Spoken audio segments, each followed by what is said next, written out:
We would like to use this opportunity to invite you, participants in the Graduate Conference, to visit IUS Gallery today and experience the artistic expressions of the IUS students yourself. Our next keynote speaker is Assistant Professor Jasminka Hasić Telalović. Professor Hasić Telalović, you may take the floor. Thank you. Setting up.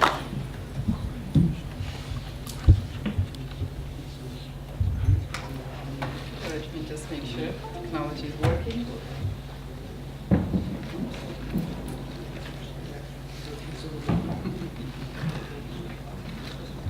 I don't have too many slides, so.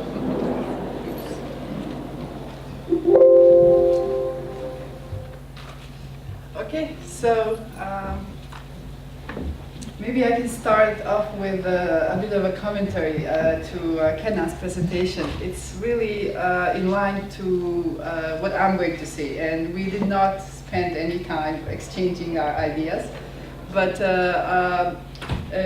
what I've seen is basically we should look for our jobs in the world. We should look at the world market, we should look what's happening in the world, and we should harness to what's happening in the world to create our prosperity here. So this is what I'm trying to convey in the time I have here. So before I start with that, I would also like to thank all the people who have organized this event, of course our management director, Yücel Oyorlu, and also our deans of FAB and FAS, sorry. And of course, I would also like to thank Emina for taking such great leadership and organize this great event. It's great to see that our graduate student is already showing such great leadership and doing such a great event. So I'm truly impressed and I'm very, very happy to be here. So of course, welcome to IUS, everyone who's not from IUS, and I'm truly happy to be part of this international event at the International University of Sarajevo, and I wish this conferences will continue to attract young researchers who are really going to make change here. Change meaning we are going to become part of the world that is going to contribute to the development of the world more and more with our ideas, creativity, and all the skills that we have, right? So I'm an invited speaker here, but my field is in engineering. So if I were to, talk about research that I do, I would, you probably, like, a lot of you would just get up and leave right now because it's, I'm in computer science, and we develop different algorithms. We use math to develop these algorithms, and it's quite far from a lot of what most of graduate students who have come here do on their daily basis. So what I had to adjust myself, I have adjusted myself, don't worry.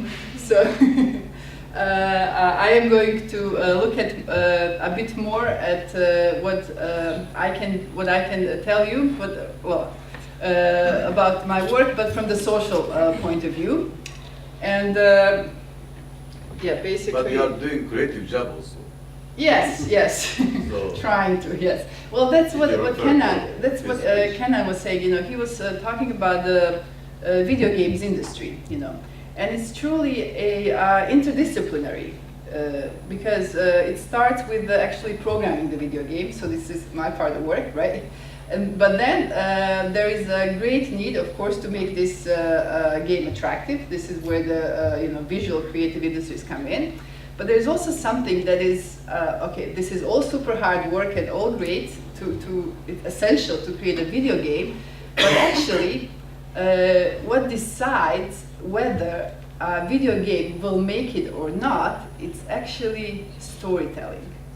Okay, so you can have great technical solution, you can have great visuals, but it's the storytelling part of the video game that will decide whether the people are really going to like this game. So there's plenty of space for social sciences, to contribute in this process as well. So basically everything, all the industries we have are quite interdisciplinary, and there's a lot of need for all sorts of experts in these. Okay, so yeah, this is just to say, I'm coming from the engineering part of the world, right? Okay, so have you heard of the 6 degrees of separation? Yes, most everyone knows, right, what that means. So it started with a book of a Hungarian author, Everything is Different, in 1929, and the idea is that through 6 connections, you know all the people in the world. Okay, so this was, even before the globalization was starting and people started to travel and connect more, right? So in our field of mathematics, which is very important for engineering, we had something that is called the Erdos number. This is again, accidentally, a very important Hungarian mathematician who has published very seminal works. And often researchers in mathematics, they say, how far are they removed from Erdos by the authorship of papers. So if you published with him, your authorship Erdos number is 1. But if you publish with somebody who has published with him, your authorship number is 2. My master advisor had number 2, so I'm number 3. Okay. So, so yes, when I was preparing, for this talk and what would I like to say here, my guidance was like, what would I like to hear if I was a graduate student right now? Okay, so so what is it that I know now through the experience that I have gained that I wish somebody had told me, when I was just doing my work? So, as a graduate student, your research is of course something that's very important to you, that drives you, and that makes you spend hours and hours in order to read all the current works and to try to come up with some new connections that can be published, and that would be your contribution to the knowledge of the humankind, right? So, this is, of course, very important, and it's very important to establish connections. So these connections, you need to can establish them with international universities, and already you have a medium here, because we have students from the different international universities, so you can create these connections. Then also what is important while you do your research, but also teaching, is to keep different international standards. Okay, so I'm sure you are quite familiar with those, but you should always keep in mind, when you publish something, where do you publish, how do you get the most visibility of your work. In some sciences, it's easier to get to those standards. For example, in my field, in computer science, it's quite easy. Like the engineers always produce some 01 documents, and what is a good curriculum, for example, in computer science, and so forth, right? But I'm sure I'm not that familiar with other fields, but I'm sure you can find what those are. Okay, so besides research and teaching, which are the primary goals of an academic staff, one thing that I personally like to do, one thing that inspires me, makes me feel like I'm a better person, or that I'm contributing something to the community, is to work on different developmental projects. Okay. So those are the projects that are not closely related to the teaching and research activities that I do, but they are somehow related. They are, for example, for better education of students, of the students that I'm performing the research and teaching, right? But then also they might be unrelated, and they can be just contribution to the community, right? But then, these are like long-term investments, because, if you have if you invest in your students, if you invest in your community, in a few years' time you will be able to, do better research and teaching. So, and I would like you to encourage you to think about that as well, how to invest some of your time for community. Okay. So as these type of efforts I have made, I have been able to implement a few projects that I would like you to mention just to get an idea how I think this can be done. Okay, so I will start with Geek Fest. This is a summer school of innovation for actually high school students. As I said, I'm from the IT, I'm from the computer science, and we are very lucky because this is like probably the most demanding field in the world. So anywhere you go, if you have this degree, you will get a job, and not just a job, but very good job, right? So I can tell you, in terms of employment of students in computer science, we don't even have to wait for them to graduate to get a job, So it's not rare that I'm, contacting the student, please come defend your thesis, because they already started working, so they have to somehow catch up and find a kind of time. So,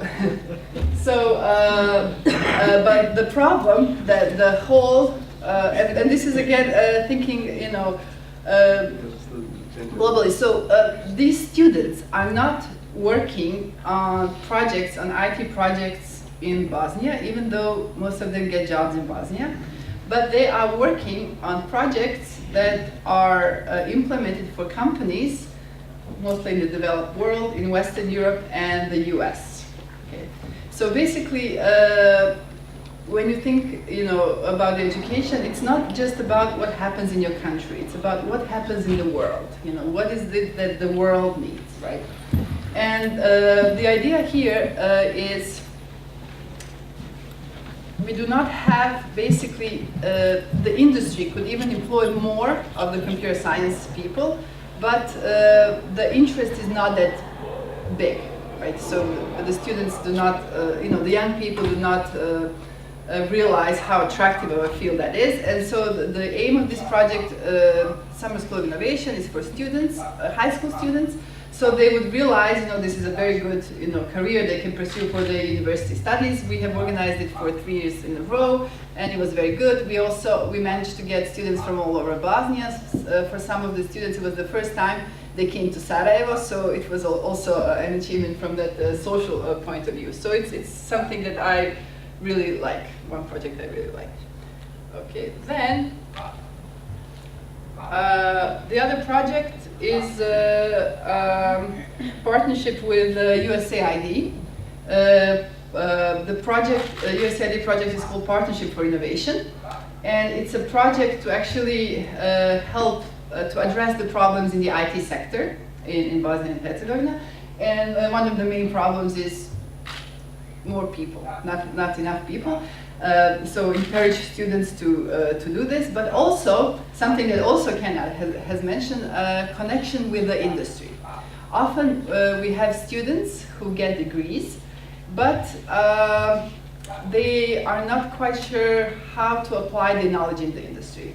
So for that purposes, what we need is that students, go and perform internships in the company before they graduate. So once they graduate, they will they will be able to be productive from the very first day that they are starting their work. Right. Then another project.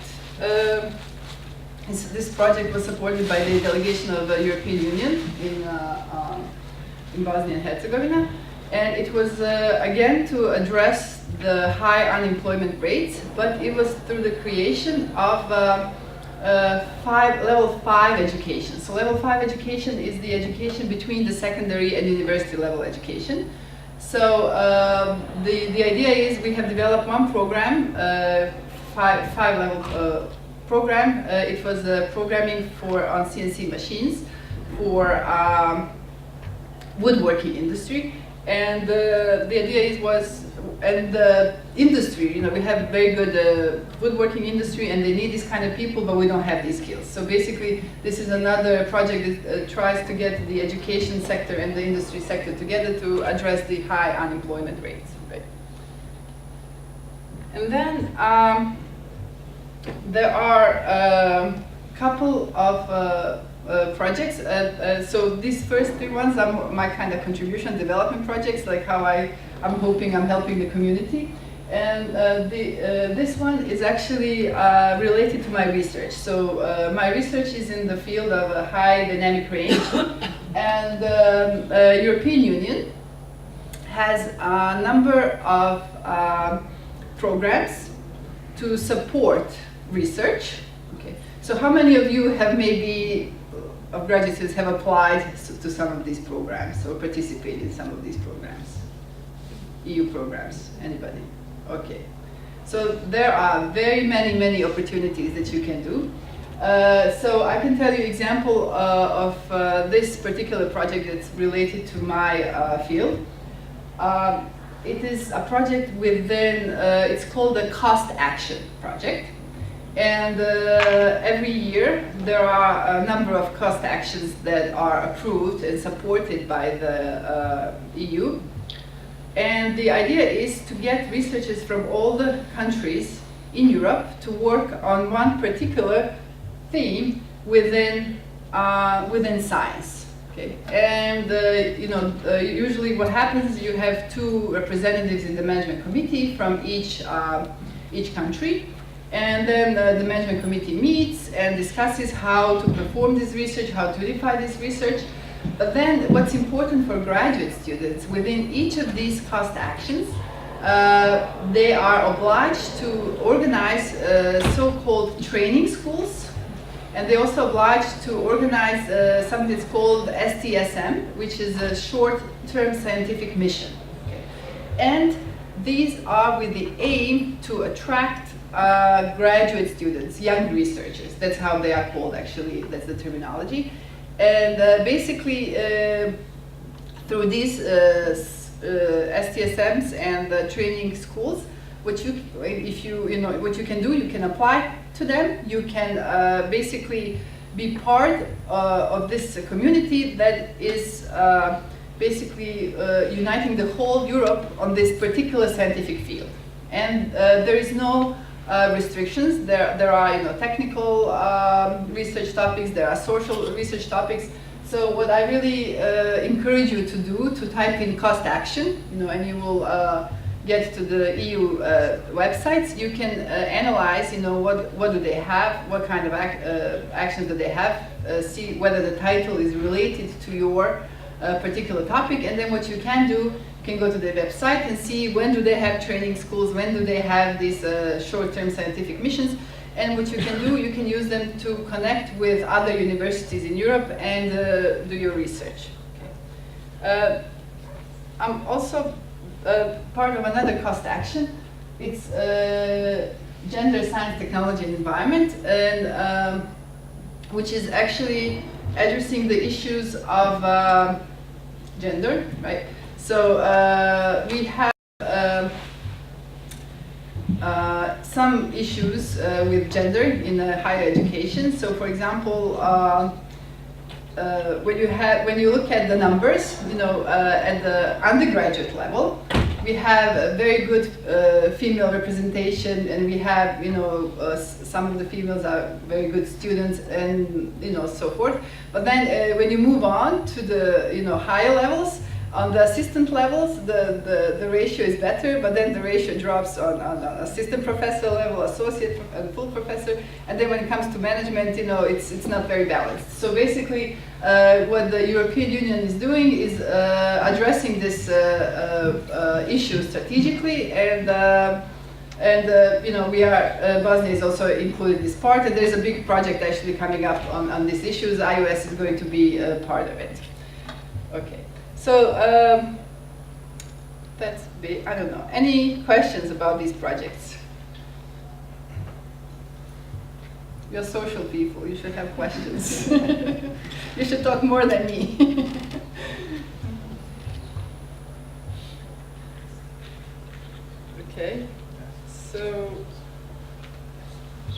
I think you are challenging. They are changing their minds actually. Yeah, I hope so. Yeah, they're gonna change their areas. Oh, that's not my It's intention. good advertising for engineering science. Well, that's not my Thank you so intention. much. That's not my intention. Okay, so what I think is crucial, you know, for the success is actually international connections.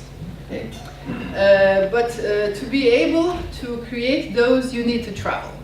Okay, so this travel doesn't even have to be, you know, it doesn't have to be all the international travel. It can be even traveling down the street to the next university, you know, and.